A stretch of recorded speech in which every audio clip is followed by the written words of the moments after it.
Good afternoon twelfth class के बच्चों। आज हमने जो क्वेश्चन नंबर 6 करना है, ये देखिए, ये एनसीईआरटी के ऊपर लिखा है, थोड़ा कम दिख रहा है लेकिन याद रखिए NCERT exercise question and answer है। तो क्वेश्चन नंबर 4 जो है ये क्या है, 4 पॉइंट चार्जेस दिए हैं।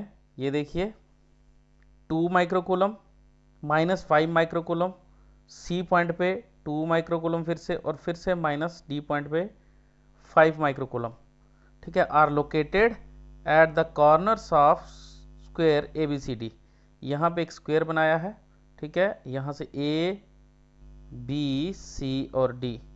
तो इसके ऊपर हमने क्या दिए हैं, ये 4 चार्जेस रखे हुए हैं ऑफ द साइड 10 सेंटीमीटर, और सभी की साइड कितनी है 10 centimetre.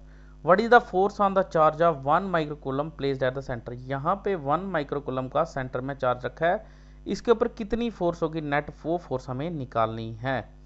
Okay, let us see, we can see that length of diagonal of square, length diagonal की कितनी होती है, ये देखिए ये लेंथ, ये तो हमारे पास क्या आ गया, ये भी 10 है, ये भी 10 है। तो पाइथागोरस थ्योरम लगा के हमारे पास आई, क्योंकि ये राइट एंगल ट्राइंगल है तो पाइथागोरस थ्योरम लगा के हम डायगोनल निकाल सकते हैं। तो पाइथागोरस थ्योरम लगाई है, देखिए ए बी सी डी के इक्वल है, ए बी और हमारे पास सी डी, ये दोनों ए बी सी डी दोनों, ए बी और सी डी ये दोनों अपोजिट में इक्वल हैं, और हमारे पास इनकी लेंथ भी आपस में डायगोनल देखें डी बी है या फिर सी डी। आप इसकी जगह पे ए बी सी डी ऐसे लिया है, या ए बी इधर ले सकते हैं, सी डी ऐसे ले सकते हैं, ठीक है। तो यहाँ पे जो डायगोनल बन रहा है हमारे पास ए बी,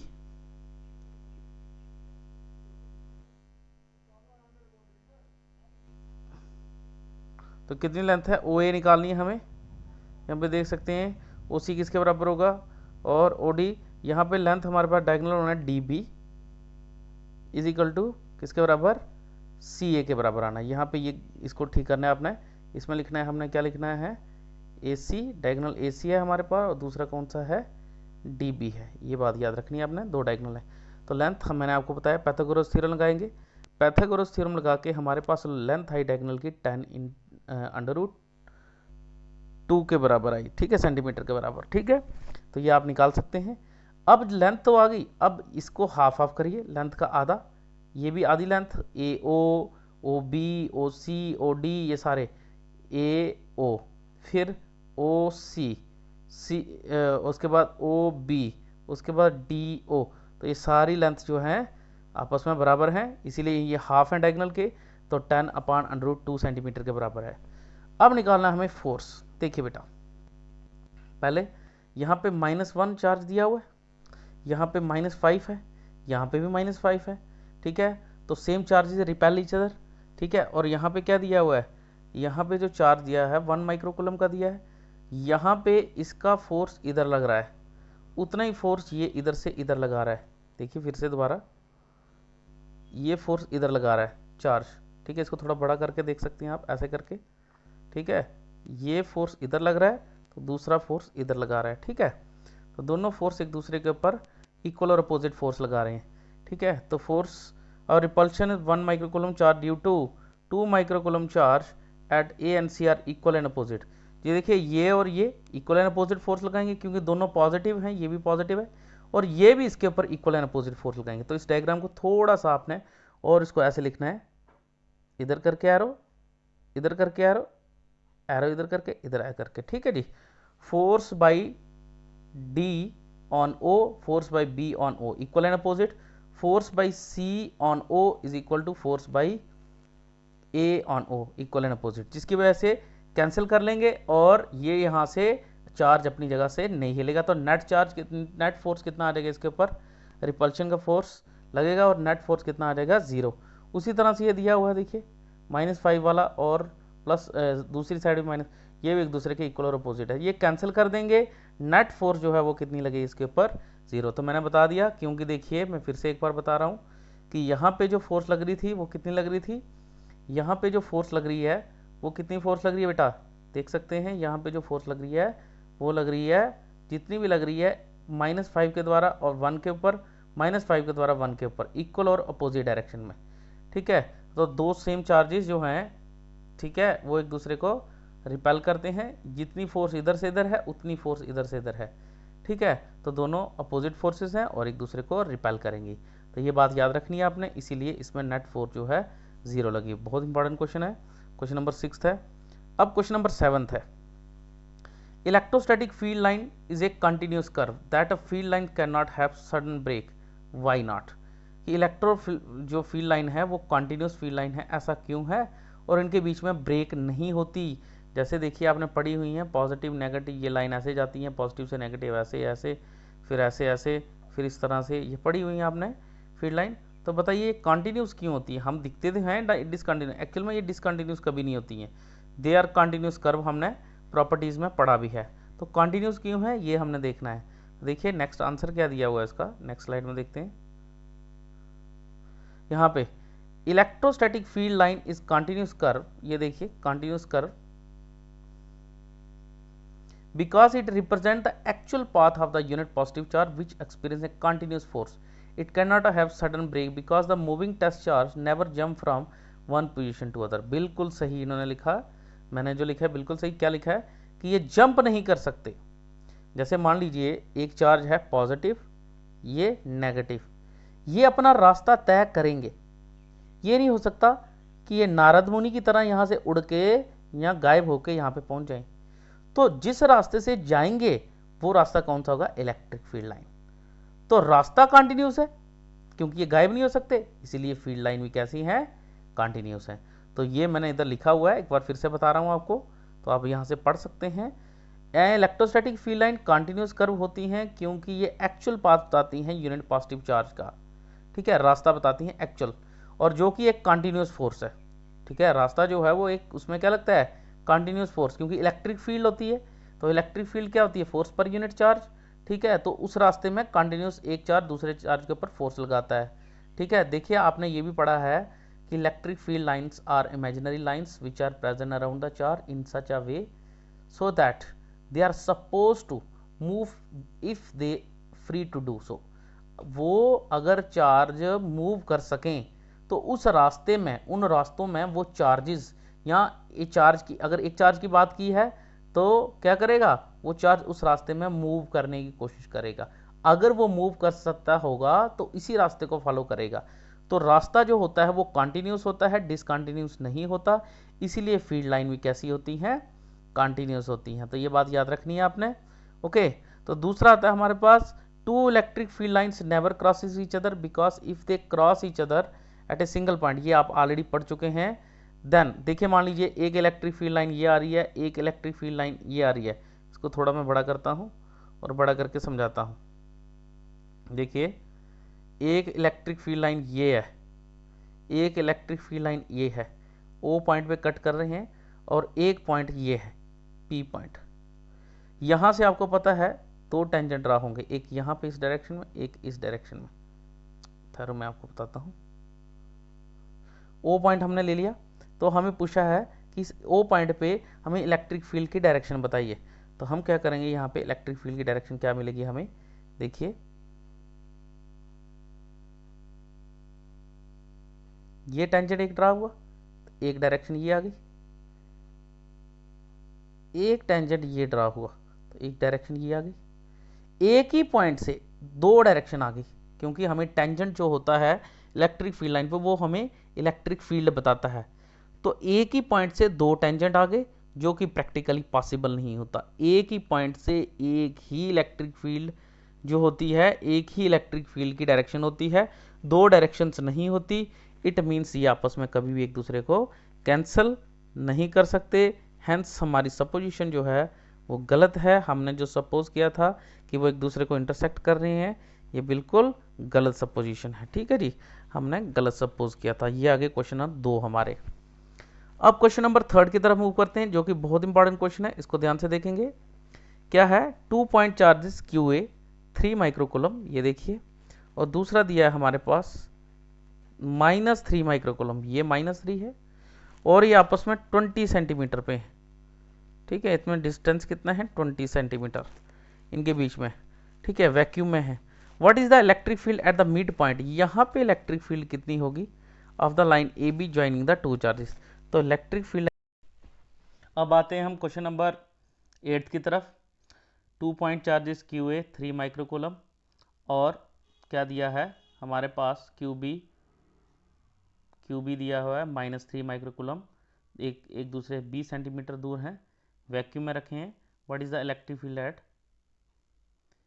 ये देख सकते हैं आप ये वाला पार्ट।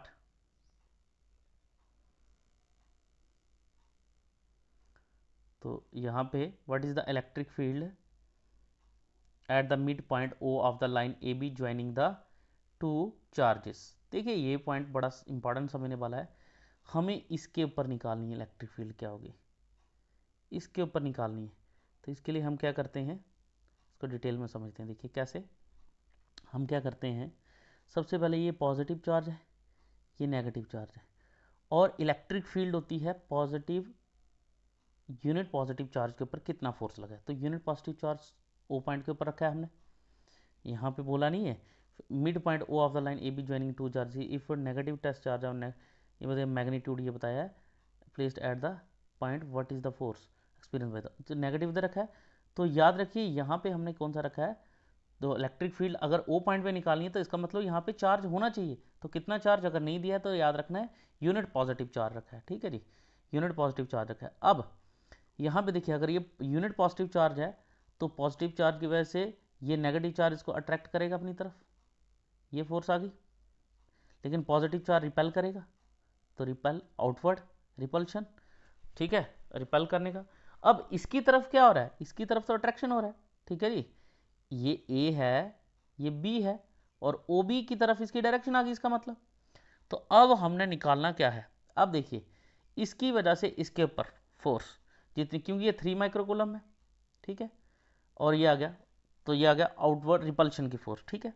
लेकिन इसकी तरफ क्या हो रही है, अट्रैक्शन की फोर्स, जो ये रिपेल कर रहा है वो यहाँ से खिसक के ये इसकी तरफ जाएगा तो मतलब और अट्रैक्ट होगा।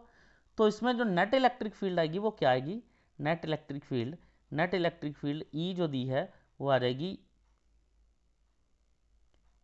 ई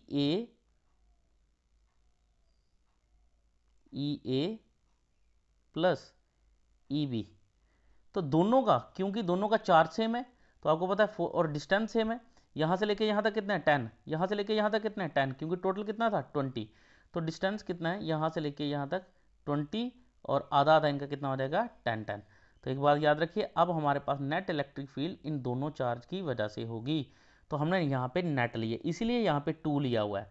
तो याद रखिए 2 हमने इसलिए लिया है, आप अलग अलग भी कर सकते हैं, इसकी और इसकी, फिर इसके और इसके बीच में, दोनों के बीच में आप क्या निकाल सकते हैं इलेक्ट्रिक फील्ड, तो इसका हाफ कर दीजिए, वही वैल्यू आएगी 5.4 का 2.7, ठीक है, तो दूसरे में 2.7। तो आप हमने डायरेक्ट कर दिया है, यहाँ पे क्या कर दिया है, यहाँ पे हमने लिया है ई ए प्लस ई बी की इलेक्ट्रिक फील्ड, ई ए की पहले निकाली फिर ई बी की, दोनों इकट्ठी ले ली 2। तो हमने क्योंकि दोनों की वैल्यू सेम आएगी, क्योंकि मैंने आपको बता दिया दोनों का चार्ज का मैग्नीट्यूड सेम है और दोनों के बीच में डिस्टेंस सेम है, इधर भी डिस्टेंस 10 है इधर भी डिस्टेंस 10 है। डायरेक्शन का हमें याद रखना है, डायरेक्शन का हमें याद रखना है, डायरेक्शन का आप फिर से एक बार समझ लीजिए, डायरेक्शन का कैसे याद रखना है हमने, क्योंकि बहुत इंपॉर्टेंट है। डायरेक्शन का ऐसे याद रखना है कि यहाँ पे पॉजिटिव चार्ज है, यहाँ पे नेगेटिव चार्ज है और यहाँ पे यूनिट पॉजिटिव चार्ज है। तो क्योंकि किसी भी पॉइंट के ऊपर इलेक्ट्रिक फील्ड तब लगती है जहाँ वहाँ पे चार्ज हो, और अगर चार्ज नहीं दिया हो तो वहाँ पे यूनिट पॉजिटिव चार्ज लेना होता है, यूनिट का मतलब 1। ओके, तो अब पॉजिटिव पॉजिटिव रिपेल करते हैं तो रिपल्शन का साइन मैं ये ले लेता हूँ, ठीक है, और पॉजिटिव नेगेटिव अट्रैक्ट करते हैं तो मतलब ये आपस में पास में आएंगे, तो ये दोनों को एरो इस साइड आए, इसका मतलब फोर्स कहाँ लगेगी, ओ बी के अलॉन्ग, ये भी पूछा गया है और नीचे मैंने लिखा भी है अलॉन्ग ओ बी। तो इसका मतलब इलेक्ट्रिक फील्ड क्या करेंगे, जो इधर इसके बीच में और इधर के बीच में, दोनों के बीच में इलेक्ट्रिक फील्ड प्लस ये वाली और ये वाली, क्योंकि दोनों एक ही डायरेक्शन में लग रही हैं, E1 E2, तो दोनों को मिलके क्या बन जाएगा E।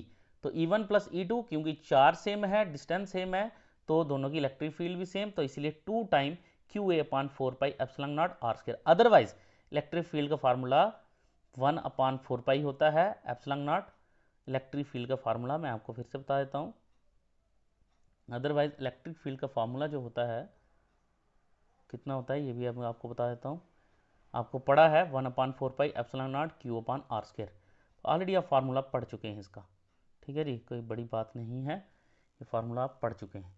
तो अब देखिए अब हम इसको फिर से करते हैं डिटेल में, तो इसके लिए हम क्या करेंगे, ओके हियर ये वैल्यू दी हुई है, चार्ज कितना है, माइक्रो कूलम को कूलम में बदला दोनों को, तो हमारे पास दूसरा माइनस में दिया हुआ है, तो आपने एक चार्ज लेना है इसलिए हमने चाहे प्लस वाला लें चाहे माइनस वाला, दोनों के बीच में डिस्टेंस 20 था, तो ओ ए और ओ बी कितना हो जाएगा 10 सेंटीमीटर, ओ ए 10 सेंटीमीटर, वो डायरेक्शन इलेक्ट्रिक फील्ड की निकालनी है आपको, तो सेंटीमीटर को मीटर में बदला 10⁻⁻⁻1, तो वैल्यू यहाँ पे रखी 2 इंटू, मैंने 2 टाइम बता दिया वो आपको, 2 टाइम क्यों लिया हमने, क्योंकि डायरेक्शन सेम है, दोनों ऐड हो जाएंगी, तो 10, अब 3 इंटू चार्ज कितना था 3 इंटू 10⁻⁻6 आया, और एप्सिलॉन 1/4 पाई एप्सिलॉन नॉट की वैल्यू कितनी होती है 9 इंटू 10⁻9, वो लिखी हमने, तो हमारे पास सॉल्व करने के बाद वैल्यू आ गई 5.4, तो अब नेगेटिव चार्ज की वजह से भी कितनी होगी उतनी ही होगी, ठीक है, पॉजिटिव की दोनों को ऐड करके कितनी आ रही है, तो 5.4 इंटू 10⁻6। अगर आपको फोर्स निकालना है तो फोर्स होता है E इंटू क्यू, तो इलेक्ट्रिक फील्ड कितनी आई 1.5, चार्ज कितना है हमारे पास, चार्ज की वैल्यू अभी निकाल, सॉरी इलेक्ट्रिक फील्ड कितनी है, चार्ज की वैल्यू 1.5 है, ठीक है, अगर आपको, हाँ ये याद रखिए, अगर हम कहते हैं कि यहाँ पे देखना है चार्ज कहाँ है, ये कहता है कि if a negative test charge of magnitude 1.5 10⁻9 placed at that point, what is the force, that point मतलब अगर हम नेगेटिव चार्ज यहाँ पे रख दें O के ऊपर, तो बताइए इसके ऊपर फोर्स कितनी होगी, तो हमने क्या किया यहाँ पे नेगेटिव चार्ज रखा, तो अब नेगेटिव नेगेटिव नेगेटिव रिपेल करेंगे, इसकी डायरेक्शन इधर आ जाएगी, और नेगेटिव पॉजिटिव अट्रैक्ट करेंगे तो इसकी डायरेक्शन इधर आ जाएगी, तो याद रखिए डायरेक्शन इसकी कहाँ होगी, अलोंग अलोंग ओ ए, तो इस फोर्स की डायरेक्शन कहाँ होगी अलोंग ओ ए, तो याद रखना है, मैं आपको देखो बताता भी हूँ, लिखा भी है मैंने, लेकिन पहले ये कर देते हैं सॉल्व इसको, तो इसको फोर्स होता है E इंटू क्यू के बराबर, कैसे, इलेक्ट्रिक फील्ड होती है फोर्स पर यूनिट चार्ज, ठीक है, तो फोर्स किसके बराबर होएगा, बाई क्रॉस मल्टीप्लाई कर दीजिए E इंटू क्यू के बराबर, तो ये बात याद रखनी है आपने। अब मैं आपको बताता हूँ कि डायरेक्शन कैसे ली हुई है, आप देख सकते हैं, तो डायरेक्शन देखिए लिखी हुई है ना, ओ ए के लॉन्ग, ओ ए के लॉन्ग क्यों आई, मैं फिर से बता रहा हूँ, यहाँ पे अब नेगेटिव चार्ज लिया है, ठीक है, इनने दिया हुआ है नेगेटिव चार्ज 1.5 इंटू 10⁻⁻⁻ कूलम, तो यहाँ पे क्या लिया है पॉजिटिव, तो नेगेटिव पॉजिटिव अट्रैक्ट करते हैं और नेगेटिव नेगेटिव रिपेल करेंगे, तो इसकी डायरेक्शन इधर आ जाएगी, तो फोर्स की और इधर आ जाएगी, तो दोनों की, क्योंकि अट्रैक्शन की और रिपेल, तो याद रखिए हमारे पास इसका डायरेक्शन क्या आ गई अलोंग ओ ए के अलोंग आ गई। तो ये था हमारा कंप्लीट 3 क्वेश्चन का लेक्चर, बाकी हम नेक्स्ट वीडियो में करेंगे, ठीक है जी, thank you and have a nice